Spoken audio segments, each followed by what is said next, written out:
Hello and welcome back to my second episode of my knitting podcast. My name is Juliette. I'm a PhD student based in Cambridge, and today I'm going to be talking about 3 finished objects, 3 works in progresses, and a couple of acquisitions. So if this sounds interesting, stay tuned.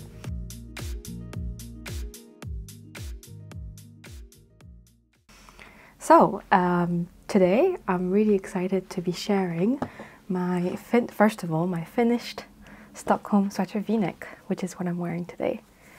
So this is, I'm really happy with the finished product of this stuff. I've shared it quite extensively on Instagram already. The color is beautiful. The finish is just so nice. The fit is perfect on me. It's just one of those knits that are just really, really amazing. So let me pull up the project details. So let's talk about the yarn first. So this is knitted in Drops Flora, held together with Drops Kid Silk. And so this is a pretty economical project. Also added to the fact that the Kid Silk was actually gifted by my fiance's mother as a Christmas / birthday present, so that's really nice. Basically, I was yarn shopping with her and she offered to get those beautiful balls of red yarn, and I've been thinking about what to make with it. I really wanted a simple jumper because I think when the color is this bold, you want to keep the design itself quite simple to let the color speak volumes, right? So after looking at some different patterns, I ended up deciding on the Stockholm sweater v-neck. So before I talk about how the pattern was and any construction modifications that I did, let's talk about the yarn itself. So as I said, Drops Flora and Drops Kid Silk. The Flora is a 65% wool and 35% alpaca. And the Kid Silk is just a regular mohair silk lace with 75% mohair and 25% silk. So with the Flora, I think the alpaca content gave the garment some really good drape to this. So yeah, it just really flows nicely. I don't know how better to describe it, but it's just a really nice, soft, drapey garment. And for the mohair, now I've had a bit of mixed experience with the mohair because, in Kid Silk mohair in general, because I have another garment, which I'll put a picture here. It's the Fennel Seed Jacket by handmade by Florence, or Florence Miller. And that one, I also used Drops Kid Silk in the white color. And I don't feel like I can tolerate that one against skin as well as this one, the red one. And I heard that that's often a shared experience where some dyes end up being scratchier than others.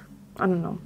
Maybe I'm making myself a bit too scared of wearing the Fennel Seed Jacket against my skin, because actually this is fine. I guess I don't really have any other choice than wear against my skin in this weather. I can't really be wearing another long sleeve underneath this jumper, and it's actually alright, like in the sense that I can feel the Kid Silk on my skin, but it doesn't bother me, if that makes sense. But I bet that the blend of wool, alpaca, and mohair silk is actually going to keep me quite warm. So I'm thinking that as the weather gets warmer and you don't need a coat or heavy coat at least as much anymore, I'll be able to go out and on walks and stuff by wearing just this with maybe a t-shirt underneath and a scarf over and nothing else. I think that would be really nice, just so I can get a few more wears out of this jumper before we get into summer. But British weather is pretty cold, so I'm pretty sure I'm going to get plenty of wear out of this before the weather gets warm. So in terms of the pattern, so the Stockholm sweater v-neck is from the Stockholm range of Petite Knit, which features a lot of very simple designs that are in this 21 stitch DK gauge. Petite Knit uses 2 strands of mohair to make up a DK gauge, but I chose to go for fingering and lace weight combination, which I think most people end up doing essentially because it makes the garment a bit less expensive. Now, I know that there's also the Stockholm sweater, the original one, which just has a regular crew neck, as well as a vest version for either the crew neck or the v-neck. And I chose the v-neck version because I didn't have anything that was v-neck in my knitted wardrobe, and I don't have too many v-necks in my wardrobe, but I guess I do. Regardless, I wanted to try out making a knitted v-neck and a knitted folded collar in a v-neck shape. And I was a bit apprehensive of this. I was wondering how difficult it would be, but it turned out really well, I think. I think I did a pretty good job with the collar. And I really like the center decrease stitch here, which is quite pretty. And yeah, I think, yeah, like patting myself on the back, basically. So in terms of the pattern modifications, the pattern calls for the entire length to be 58 centimeters total, including the ribbing on the neck. I ended up having mine be 52 centimeters, and that's because I cut a bit of body length as well as making the ribbing a bit shorter. So the ribbed edge is supposed to be 11 centimeters or 10, I can't remember exactly, but I did 8 centimeters.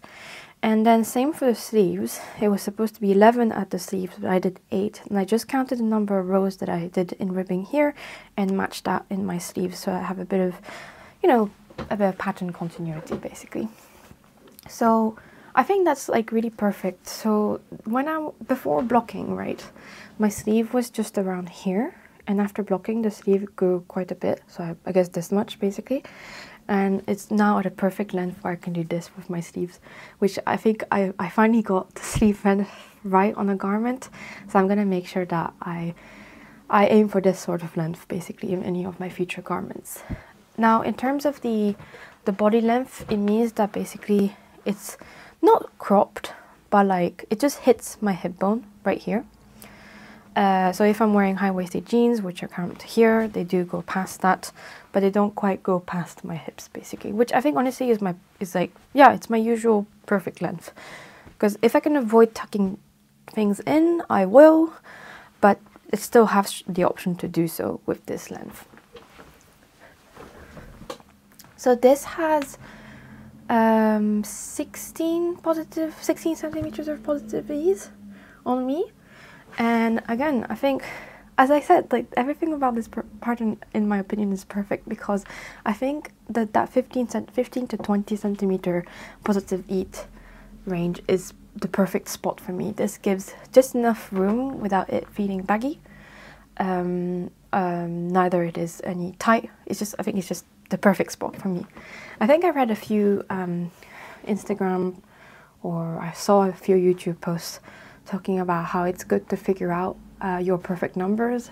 So perfect length of sleeve, perfect ease, perfect length of body, things like that. And I think I got all those things right with this pattern, and that's why I'm like super happy with this finished garment. Now, there's a reason why Petite Knit is such a famous pattern designer. I mean, you see it with this pattern as well. Everything is so clear. You don't have to think twice about the instructions. Had a really smooth time with knitting up this pattern from her. And so the construction is quite interesting because basically you get a drop shoulder by doing a flat shoulder at the back. And then you pick up from each shoulder to make the front. But after you've picked up, you start making short rows to create a shoulder cap to make that kind of slanted drop shoulder look. And that is exactly the same construction as the Sonia sweater, which I made as a gift knit for my best friend's birthday. So yeah, if you like that construction, and that this will be the same, and vice versa.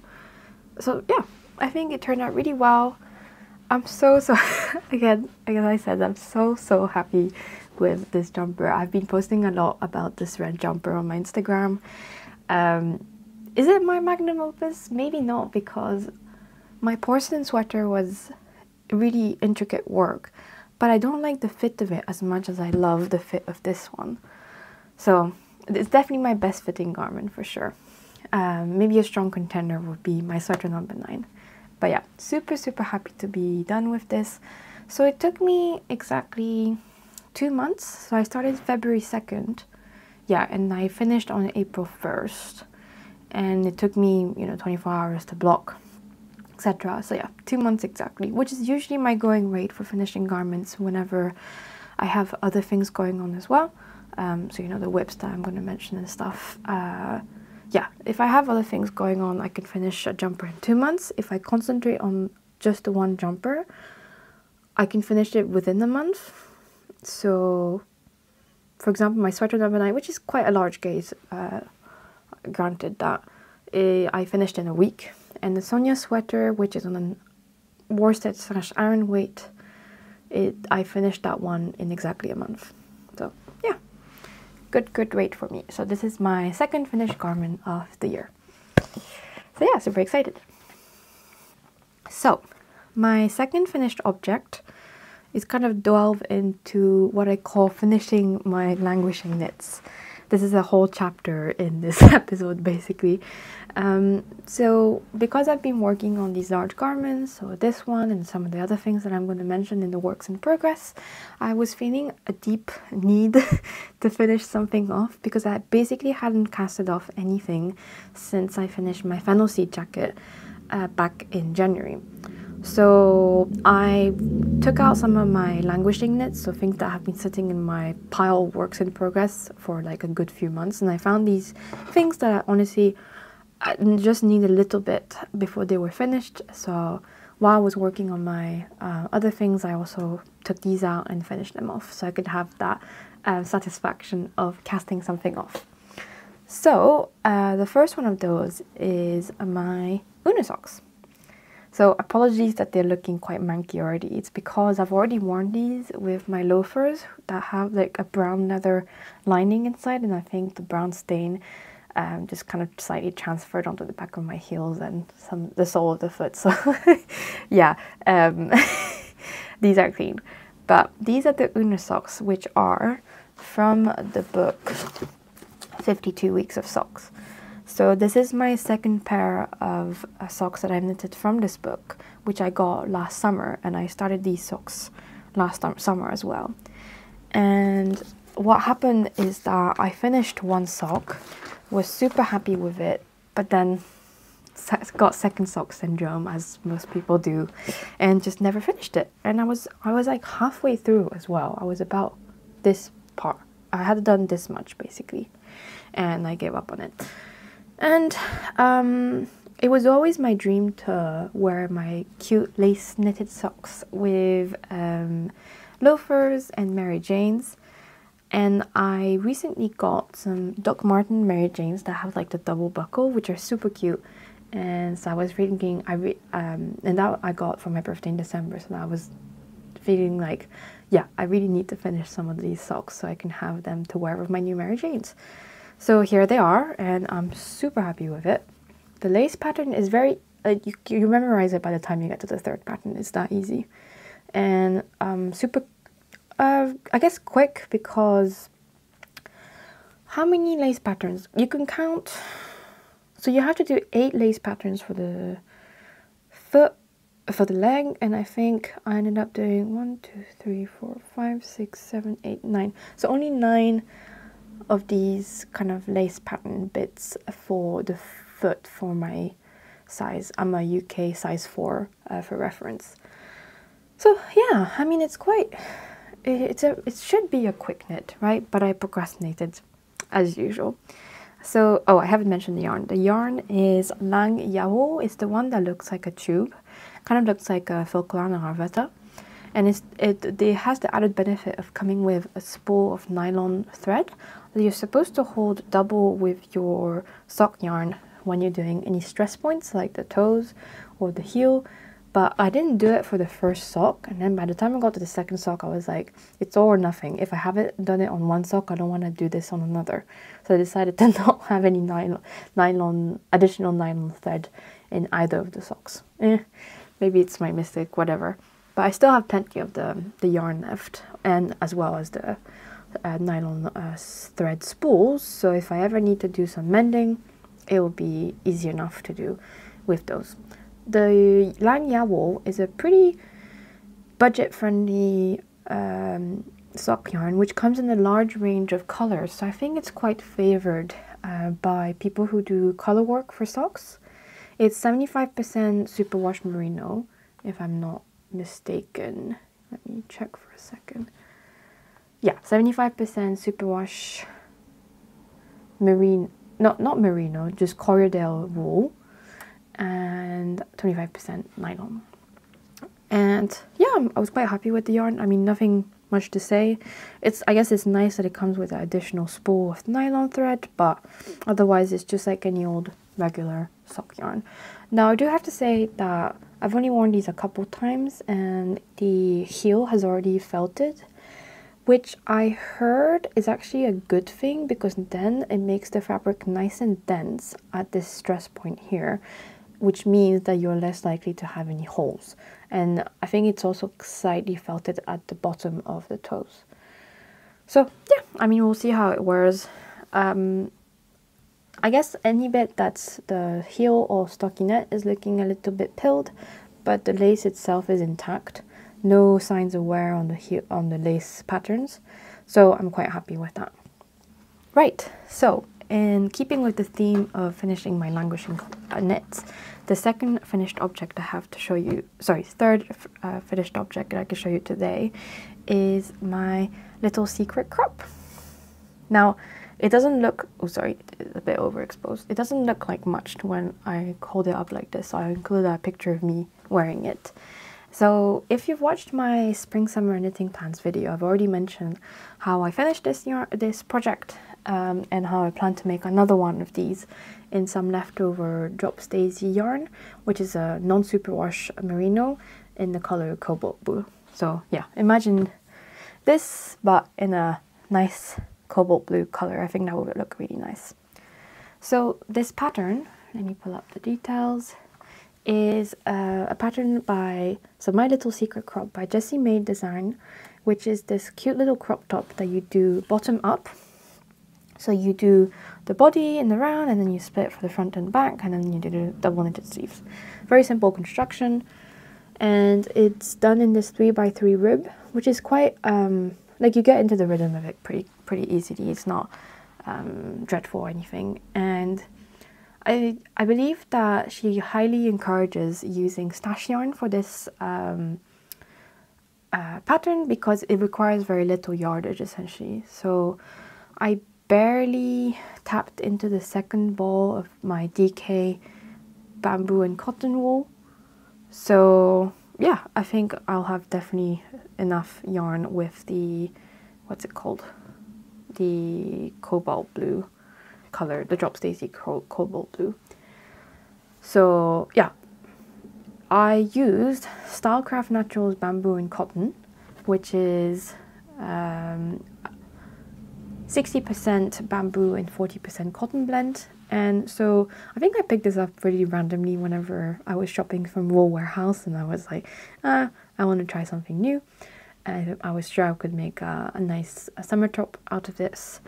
And so I picked this up because I thought the cotton would be perfect for summer yarn, while the bamboo made sure that this had good drape, and it definitely does. I think the bamboo adds a bit of a shine and a drape to this. It's quite a lovely fabric that it makes with this blend. So I've seen a few people mention on this pattern project posts that maybe they found that the body was a bit short, like they wish that they split for the front and back a bit later, and also the straps are quite thin. So I think next time I make it, I would make the straps a bit thicker, basically, to make this top more bra friendly and also more top friendly. So let's keep it in the theme of languishing knits and move on to my works in progress. So again, in the theme of picking up things that I have been leaving off for too long, this is almost more embarrassing, because it's also me outing myself as a terrible daughter, because these are socks for my mother's Christmas gift that I never finished by Christmas. So these are the Mountain Walk Chunky Socks handmade by Florence of Florence Miller. And these are the DK weight version of her Mountain Walk socks that are fingering weight sock pattern. And it features these 2x2 rib and mock cables that run all along the foot. That's really easy to do because it's mock cables, you don't need a cable needle essentially for this. So I've finished the first sock, and I at least had my mother try the first sock, which was nice. She loved the fit of it. I didn't do a heel flap and gusset on this one. I did a fish lips kiss. I never know how to say this one. Fish lips kiss something something heel for this instead of the heel flap and gusset as suggested in the pattern. And I also did the leg quite a bit short compared to normal kind of sock leg length. And so this is not blocked, so it's looking a bit weird right now. But I bet that when I block this with the sock blocker, the cables and the rib will nicely stretch out and bloom, and it will look a lot more sock-like than this. So the first one is done, and I got my mom to try it over Christmas. And this is me working on the second sock. And yeah, once again, second sock syndrome has hit, but this is even worse because I'm making my mom's Christmas gift so late. I plan to so she lives in Singapore, I live here. I plan to ship it to her. I plan on shipping the socks to her when it's done, so at least she can enjoy them before I see her in September. So the pattern is really easy to understand.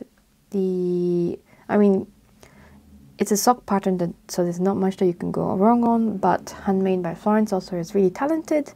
I've tested it for her twice, and I've bought a couple other of her patterns, and it's always really well written, so I highly recommend her designs. She actually is the one who got me into sock knitting because she mentioned the 52 Weeks of Sock pattern book, and I really like the look of it. And yeah, I guess I associated sock knitting with, like, I don't want to offend anyone, but old ladies, I don't know. Yeah, it's very rude for me to say that. And I guess, yeah, seeing someone more my age knitting socks in more modern designs gave me the sock bug. Not quite nearly as her, because I don't knit very many socks per year, to be honest. But yeah, it definitely made me interested. Now, I originally didn't really need to have this pattern purchased because it was easy enough to figure out how to do this mock cable pattern with the 2x2 rib. So I had actually picked up this pattern. So this was before the Mountain Walk Chunky edition was released. I picked that up and made penny gloves with this pattern. And she actually does have the Mountain Walk gloves, but she hasn't released the pattern for that. So I picked up the penny gloves pattern by Petite Knit, and I followed this mock cable pattern and rib, and I made kind of basically a dupe of the Mountain Walk chunky gloves, fingerless gloves. And then that was a gift for my fiance's sister, and then I also wanted to make this for my mum. And yeah, I mean, I still purchased the pattern for this when it got released because I wanted to support Florence. So that was a long-winded way to say that, yeah, basically I did purchase the pattern. So I'm knitting this up in this hand-dyed yarn. So it's actually technically a fingering weight sock yarn, and I'm holding double to make a DK. Although I'm finding that holding two fingerings double to make up a DK makes quite a dense fabric, a dense DK gauge. So I'm not sure I'll be doing that in the future because I'm not really enjoying, yeah, how dense and tight it is basically. But I just wanted this to be as quick as possible because I was on the deadline with the Christmas gift knits. Obviously, clearly didn't meet the deadline, but it will still make my life easier to make this a DK weight pair of socks so that I can make sure I can send this off to my mum. So the yarn is a hand-dyed yarn called Emma's yarn. I think it's it's Practically Perfect, which is 75%, 25%, wool nylon sock yarn in the color Magnolia, which is this really pretty variegated, slightly tonal pink, basically. Not variegated, tonal. So I think it's light enough in the sense that it's not too much of a busy color, so it still keeps the cable detail quite apparent, but while giving it a bit of like an interesting flair to it. So yeah, really cute, really happy with these socks. And yeah, I tried to finish this as quickly as I can so I can give my poor mother her Christmas gift. The next work in progress that I want to talk about is my self-drafted vest pattern, which I'm calling the PhD vest. Here it is. So yeah, quite a bit of progress on this actually. So last time I showed this, I think I only had the back done and I had just started picking up for one of the shoulders. And as you can see, I've completed the back and front and I've joined them in a round, and now it's just a bunch of stockinette knitting until it reaches the right length. Now it's not looking like much right now, I guess, but as soon as I'm done with this first cone of my Color Mart merino yarn, I'll take a pause from the body knitting and pick up the armhole and neck edges so that I can do the finishing ribs, the ribbed edges. So it gives more of a clearer idea of how this will look as a finished object when I try it on and stuff while I'm making the body length. And I think that will make sure that, yeah, it will give me more of a visual of how this is going to look like as a finished object. So yeah, good progress on this actually. I'm quite happy. I'm hoping to finish this as quickly as I can so I can release the pattern as a test knitting. Sorry, I can release the pattern for it to be test knitted. Now, I'm trying to make this pattern quite size inclusive. So that means that there are, I believe, 16 sizes, ranging from to fit a bust 75 to 150 centimeters. Now, that means that it's going to make it quite difficult to find testers for each size. So yeah, here's hoping, and yeah, I'll make sure that I put it, but I'll post the test knitting form application on Instagram as well as here when it's out. But yeah, hopefully I find enough testers so that I can yeah, I can make sure that all the sizes are tested correctly. So it's working up quite nicely, this stuff. Because it's Color Mart yarn in a cone, it does contain a little bit of spinning oil, which means that the fabric itself is looking quite rough and gapey, and overall not really nice basically. But as soon as I block this, and there's a special way of blocking cone yarn, it's going to bloom nicely. So the special way is basically consists of making sure that you get rid of the spinning oil, and you do that, and this is like tips that I found on the Color Mart Ravelry page. You do this by essentially getting much hotter water and using dish soap on your first wash of any coned yarn garment, and then any wash after that you do it as you usually would with any wool garments, so cold water and wool wash. So the first wash is really important. You get some water that's as hot as you can handle it with your hand. So that's tap water that's in warm or hot tap water is good enough. And so as hot as you can handle on your skin before it starts burning you. And you put dish soap, so I use just any regular old dish soap from the supermarket. And you let this sit in that hot water until the water runs cold. So that's about an hour and a half. The reason you do that is because the hot water together with the dish soap is going to make sure it strips the yarn of any of that spinning oil that's left over, so that the wool underneath is clean. And once you do that, you'll notice that your yarn blooms so much and becomes so much softer than out like this before being washed in this method. Let me get the swatch. So that's exactly what I did with my gauge swatch. Also because it changed the fact that the whole process also changes the gauge quite a bit. Yeah, I think you can see it's like there's more of an ethereal look to this one because it's so much softer, and it's bloomed quite a bit compared to this one. So yeah, And I mean, you obviously can't feel it through a camera, but this is feeling a lot softer than this. So yeah, excited to do that when this is done. And I was talking to an Instagram friend, and they didn't know about this tip, and they tried it with their own cashmere cone yarn, and apparently worked wonders for softness and drape for them as well. So that was my second work in progress. And the third work in progress that I'm going to share with you today is something that I've shared in the last episode, and it's my Maple wrap test knit for Handmade by Florence. So let me get this out so you can see the shape a bit more. So since the last time, I've made quite a bit of progress, and I'm quite happy with that because the deadline for the test knit is approaching soon.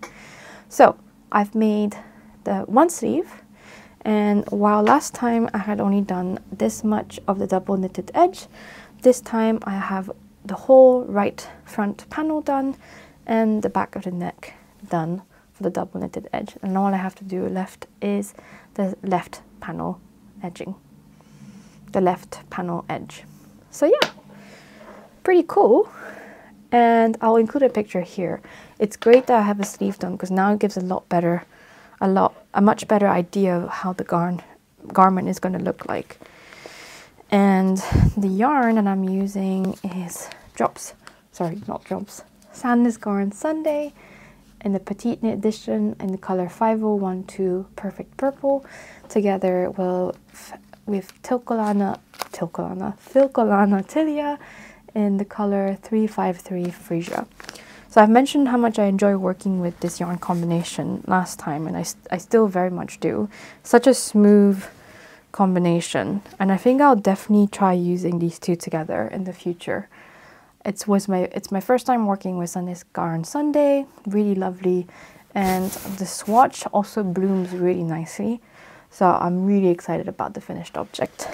So the deadline is in 2.5 weeks time, but actually in a week and a half I'm leaving for a conference in Copenhagen, so I'm really excited for that. So Copenhagen is quite known for having a lot of knitting shops because there's a large knitting hobby culture in Denmark, and I'm really hoping, so apparently this is what I heard from the internet, whenever you walk around Copenhagen you can notice a few people wearing handmade knits. A lot of the patterns are often from Petite Knit because she's from I think she's based in Copenhagen, yeah, but a few other things as well. So I really want to go to Copenhagen with my hand knits, and because the Maple wrap is such a lovely spring color and like a spring garment, I'm really hoping to finish this by the time I leave for Copenhagen so I can wear it there. So that means my deadline for the test knit is a bit shorter because obviously it needs to be finished before I leave. But technically I've already fulfilled my test knitting duties because Florence was not really fussed about whether you finished the garment entirely. As long as you finished the body and one sleeve, you were good to go. But I think I made really good progress on this stuff, so I'll definitely be able to finish this in a week and a half. I've only got, the one side of the double-edged, the double knitted edge to left to do, and one sleeve. And usually a sleeve takes me about a week, a day and a half. And the edge, I'll just have to chip away to it until it gets done. I think in a week and a half I'll definitely be able to do that. I'm also hoping to finish this stuff, my vest, by the time I leave as well, because I think that's also a perfect spring weather garment where I could just wear it on top of a blouse. And I think it's also a great conference garment. So I'm planning to bring this jumper, probably with this blouse underneath as well. I think this is a perfect, smart casual look. And a vest on top of like a collared shirt would also be a really nice outfit for a conference.